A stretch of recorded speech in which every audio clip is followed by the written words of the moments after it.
ซึ่งเมืองวาปีแขวงสารวันได้มีการจัดงานเทศกาลบุญสรวงเรือประจำปี 2025ซึ่งในปีนี้แมนเรือหนุ่มสารวันเอาชนะเรือบ้านแกงน้อยคว้าแชมป์ไปครองงานดังกล่าวได้จัดขึ้นในวันที่ 8 เมษายน 2025ที่ท่าน้ำเขตแหล่งท่องเที่ยวปากเสร็จแกงกู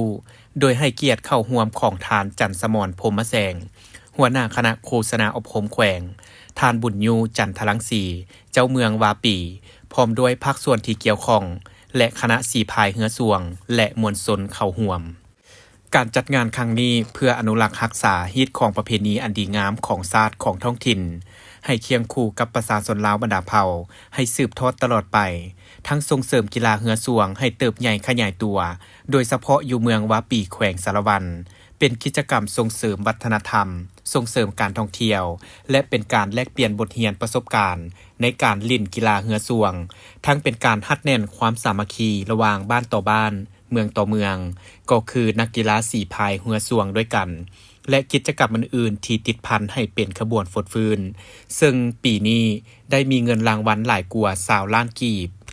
สำหรับการแข่งขันเฮือสวงอยู่เมืองวาปี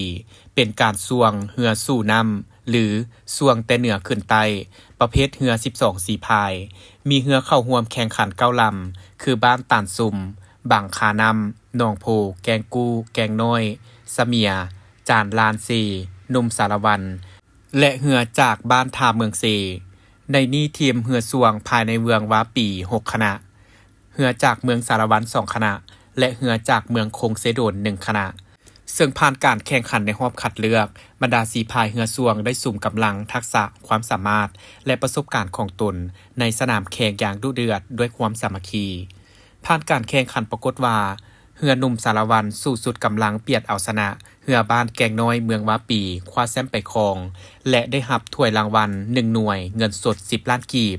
ห้องชนะเลิศแม่นบ้านแกงน้อยได้รับเงินสด8 ล้านกีบที่3ได้แก่เฮือบ้านบังขานำรับเงินสด6 ล้านและที่4แม่นเฮือบ้านจานซีได้รับเงิน2 ล้าน5แสนกีบให้เกียรติมอบรางวัลโดยทานบุญยูจันทรังสีเจ้าเมืองวาปีสำหรับเงินรางวัลสมเสยทีมที่เข้าร่วมแข่งขันแม่นจำนวน1 ล้าน5แสนกีบมอบโดยทานทินกรแสงอุทัยประธานจัดงานบุญสรวงเรือพร้อมด้วยภาคส่วนต่างๆเข้าร่วม